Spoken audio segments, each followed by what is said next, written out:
Welcome to my YouTube channel. आज जो बच्चों मैं आपके साथ डिस्कस करने जा रही हूँ ये क्लास 9th के एमसीक्यू हैं। ठीक है, अभी बच्चों के एग्ज़ाम चल रहे हैं।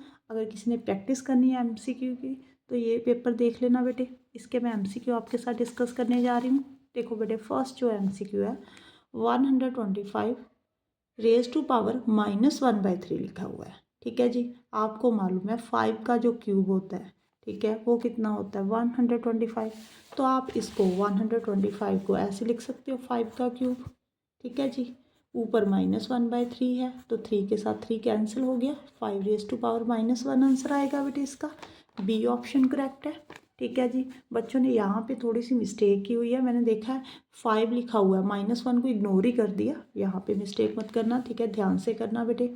अब देखो फाइंड द वैल्यू ऑफ के की वैल्यू फाइंड करनी है। If x-1 is the factor of this, x-1 इसका फैक्टर है। ठीक है जी, अगर x-1 इसका फैक्टर है तो आप अगर x की वैल्यू यहाँ पे 1 पुट करोगे तो वो इक्वल टू 0 होगा। ठीक है जी, बच्चों ने ये देखो ये क्वेश्चन ऐसे करना था, 4 के x के प्लेस पे 1 पुट करना था बेटे। ओके, और इक्वल टू 0 लिखना था। बच्चों ने क्या किया कि ये स्टूडेंट ऐसे थे, देखो सॉल्व ठीक कर लिया, 3 + k is equal to 0, k is equal to 3 ऐसे आंसर ऑप्शन 3 को करेक्ट कर दिया। ठीक है बेटे, इसको राइट हैंड साइड पे भी तो लेके जाना था, -3 आंसर आना था। ठीक है, अगर माइंड में करना है तो आपको अगर कंसेप्ट अच्छे से क्लियर है तो करना, नहीं तो आप नोटबुक के ऊपर कर लेना बेटे, सॉल्व करके देख लेना।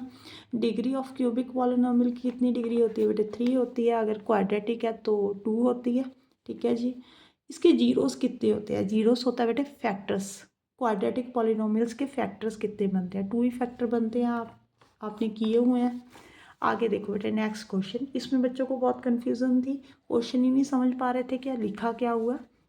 इसको रैशनलाइज करना है बेटे, तो आप इसको किसके साथ मल्टीप्लाई करोगे।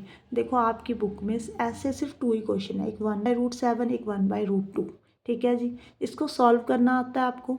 ठीक है, और जो क्वेश्चन है ना उसके नीचे वहाँ पे 2 बल्कि रैशनल नंबर या इरेशनल नंबर को ऐड किया हुआ है, ऐड और सब्ट्रैक्ट का यहाँ पे साइन था। ऐसे क्वेश्चन में क्या करना है बेटे, आपने जब रैशनलाइज करना है तो नीचे वाला जो नंबर लिखा हुआ है √7 है उसके साथ उसको ऊपर मल्टीप्लाई नीचे मल्टीप्लाई, यही करना था ना। तो √7 इसका आंसर आना था।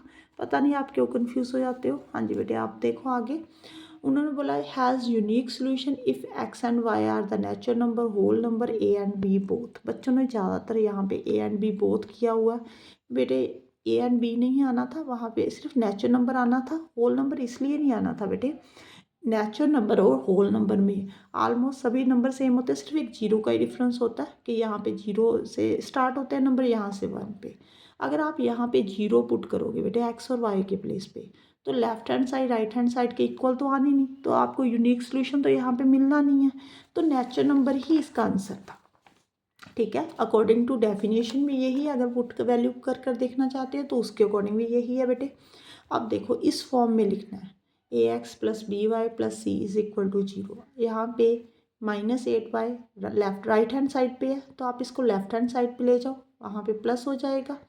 c यहाँ पे गिवन नहीं है बेटे, कांस्टेंट नंबर तो आपको है नहीं यहाँ पे, तो 0 डालोगे, तो b वाला ऑप्शन करेक्ट था।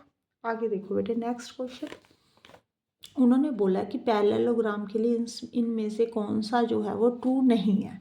आप 8th क्लास में आई थिंक चैप्टर नंबर 3 था, उसमें आपने किया हुआ है पैरेललोग्राम के साथ रिलेटेड, वहाँ पे बहुत क्वेश्चन किए हैं, आपने डेफिनेशन पढ़ी होगी। वहाँ पे डायगोनल जो है बेटे बाइसेक्ट करते हैं, यस बिल्कुल ठीक है ये। ठीक है जी, इसमें उन्हें तो बोला not true for the parallelogram, ये तो बिल्कुल ठीक है कि डायगोनल बाइसेक्ट करते हैं। मैं बताती हूँ कैसे बाइसेक्ट करते हैं। ये देखो, अगर ये डायगोनल की लेंथ 10 सेंटीमीटर है, बाइसेक्ट का मतलब ये 5 सेंटीमीटर में डिवाइड हो जाएगा। अगर ये 12 है तो ये 6, इधर भी 6।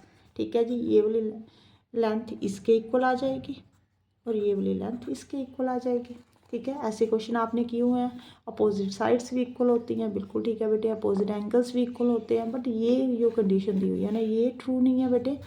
ये डी ऑप्शन करेक्ट था, not true for the parallelogram, opposite angle are bisected by the diagonal. ये स्क्वायर के लिए तो ठीक है बट पैरेललोग्राम के लिए ठीक नहीं है। अगर स्क्वायर के लिए कंडीशन होती तो बिल्कुल ठीक थी। आगे देखो, a quadrilateral with only 1 pair of opposite sides parallel is called trapezium आना था बेटे। ठीक है जी। आपने ये भी 8th क्लास में ही पढ़ा हुआ है कि जो ट्रपीजियम की एक साइड है ना वो पैरेलल होती है। देखो ट्रपीजियम ऐसे ही बनता है ना, ये वाली साइड इसके पैरेलल होती है। ओके, अब 10th क्वेश्चन जो है वो थोड़ा सा बच्चे इसमें ज़्यादा कंफ्यूज होते हैं, मैं समझाती हूँ बेटे। ये देखो, अब देखो यहाँ पे ABC एक ट्रायंगल है। ओके, अब उन्होंने बोला है AB जो है बेटे DE के इक्वल है। ठीक है जी, ये लो मैंने DE डाल दिया। ठीक है जी, अब BC जो है बेटे वो DF के इक्वल है, यहाँ पे DF डाल दिया। जो AC है बेटे EF के इक्वल है। तो उन्होंने बोला है ABC किसके कॉन्ग्रुएंट होगी, कौन सी ट्रायंगल के, कौन सा, यहाँ पे ABC लिखा है आपने। ठीक है, तो EDF आना था बेटे, तो यहाँ पे तो कोई ऑप्शन ही नहीं है। ठीक है जी, EDF का, तो नन ऑफ दीज आंसर आना इसका। ठीक है, आगे देखो बेटे, ये वाला क्वेश्चन, ट्रायंगल PQR है। QPR जो है 80 डिग्री है बेटे। पहले अपना ट्रायंगल बना लो, ट्रायंगल ये लो, आपको समझाती हूँ मैं। ये PQR है बेटे, P एंगल जो है वो 80 डिग्री है। उन्होंने बोला PQPR के इक्वल है, तो बेस एंगल बेटे इक्वल होगा, ये पड़ा हुआ है। ठीक है जी, उन्होंने यही एंगल फाइंड करने को बोला है कि ये वाले दोनों एंगल फाइंड करो। तो मुश्किल नहीं है, तीनों का सम जो है वो 180 के इक्वल होता है। तो x कितना आ जाएगा, 180 में से 80 कट किया 100, ये 2x आ गया, x 100/2 50 आना था। ठीक है जी, इसमें कौन सा ऑप्शन करेक्ट था, D वाला। सप्लीमेंट्री एंगल मैं बच्चों को बोलती हूँ कि 9th के लिए इंपॉर्टेंट है बेटे, वो कर लिया करो। 7th क्लास में आप करते हो, ठीक है, उसके बाद भूल जाते हो। 9th क्लास में रिवाइज जरूर कर लिया करो। 180 में से 105 को कट करोगे तो 75 आंसर आना था। Every natural number is whole number, बिल्कुल ट्रू है बेटे। ठीक है, सभी नेचुरल नंबर जो होते हैं वो होल नंबर होते हैं। अगर ये लिखा होता कि every whole number is natural number, वो ट्रू नहीं है, वो फॉल्स है बेटे। ये तो बच्चों वाला क्वेश्चन है कि लॉन्गेस्ट कॉर्ड ऑफ सर्कल क्या होती है बेटे। 5th क्लास 6th क्लास में आप पढ़कर आते हो कि जो लॉन्गेस्ट कॉर्ड ऑफ सर्कल होती है वो डायमीटर होता है। ठीक है, सबसे लॉन्गेस्ट कॉर्ड जो है वो डायमीटर होता है। वो कैसे होता है बेटे, मैं बताती हूँ। ये देखो, कॉर्ड क्या होती है, किसी भी 2 पॉइंट्स को ज्वाइन करना। ठीक है जी, ऐसे ऐसे ज्वाइन करना है। ठीक है जी, देखो बेटे, यहाँ पे जो बीच में सेंटर से पास होगी ना, यही कॉर्ड की लेंथ सबसे लॉन्गेस्ट होगी। ठीक है, ये सभी की लेंथ जो है वो छोटी हो जाएगी। आप प्रैक्टिकल करके देखना। ठीक है जी, आप ड्रॉ करोगे ना, ये सभी लेंथ जो है वो छोटी आएंगी। ये सबसे लॉन्गेस्ट जो है लेंथ है, ये डायमीटर है। आगे sum of the all angles of quadrilateral, 4 sided diagram जो भी होती है उसको उनकी क्वाड्रिलेटर बोलते हैं, उसका सम जो होता है 360 होता है बेटे। आगे देखो, ये वाला क्वेश्चन भी बच्चों की बहुत मिस्टेक है इस क्वेश्चन में भी। Radius r of a sphere is reduce to half, means पहले रेडियस r था, अब उन्होंने r/2 कर दिया, हाफ कर दिया। ठीक है जी, वॉल्यूम क्या बनेगा बेटे, 4/3 पाई, r के प्लेस पे आप r/2 लिख लो, इसका क्यूब कर दो, 4/3 पाई r का क्यूब, नीचे 8। कौन सा ऑप्शन करेक्ट है बेटे, C वाला। ओके, अब देखो यहाँ पे volume and surface area of sphere are numerically equal. ठीक है जी, सरफेस एरिया और वॉल्यूम जो है दोनों इक्वल है। ठीक है, आप इक्वल कर दो बेटे, 4/3 पाई r क्यूब, फॉर्मूला आना चाहिए बस। यहाँ पे 4πr² होता है, सॉरी मैंने। ठीक है जी, अब देखो 4π के साथ 4π कैंसिल हो जाएगा। यहाँ पे r² के साथ एक r² कैंसिल हो गया, r रह गया, तो r/3 इज इक्वल टू 1 है, तो r जो है 3 के इक्वल आ गया बेटे। 3 यूनिट आंसर आना था। ओके, आगे देखो, 2 circle intersect at 2 point. 2 circle ऐसे इंटरसेक्ट कर रहे हैं 2 पॉइंट्स पे, तो टेंजेंट सर्कल तो आपने पढ़ा नहीं हुआ 9th क्लास में। कॉन्ग्रुएंट सर्कल अगर रेडियस इक्वल होता तो होने थे। कॉन्सेंट्रिक सर्कल जिनका सेंटर सेम होता है, ये होते हैं कॉन्सेंट्रिक सर्कल। तो इंटरसेक्टिंग सर्कल आना था बेटे। ओके, अब देखो नेक्स्ट बेटे, इस असर्शन और रीज़न के ऊपर ना मैंने वीडियो वैसे अलग से बनाई हुई है, यहाँ पे थोड़ा सा समझा देती हूँ बेटे। ये इसका जो 19th MCQ है ना, उसमें ये असर्शन और रीज़न दोनों ट्रू हैं बेटे। इसका बल्कि ए ऑप्शन आना था, इसमें असर्शन फॉल्स है बेटे, रीज़न ट्रू है, तो डी आना था। ठीक है जी, यहाँ पे ना ये थ्योरम है बेटे, आपने पढ़ी नहीं हुई, कोरोना के बाद वो सिलेबस कट हो गया, पहले हुआ करती थी। तो यहाँ पे आइसोसेल्स ट्रायंगल होती है अगर यहाँ पे इक्विलेटरल ट्रायंगल के प्लेस पे, फिर तो ये थ्योरम ठीक थी। यहाँ पे इक्विलेटरल ट्रायंगल लिखा हुआ है तो ये फॉल्स है बेटे। हाँ जी बेटे, अब मैंने MCQ था आपके साथ डिस्कस कर लिया। आगे क्वेश्चन आप अपने आप देख लो। देखो इंपॉर्टेंट क्वेश्चन 9th क्लास में 2 इरेशनल नंबर बताया ही होगा मैम ने कि इरेशनल नंबर आने ही आने हैं। ये क्वेश्चन तो आएगा ही, आप किसी भी स्कूल में हो, ठीक है, कहीं पे भी हो, 2 इरेशनल नंबर आ जाते हैं, ठीक है। ये क्वेश्चन इंपॉर्टेंट है।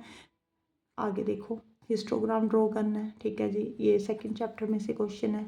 एरिया ऑफ ट्रायंगल फाइंड करना है सी सेक्शन में, ठीक है जी।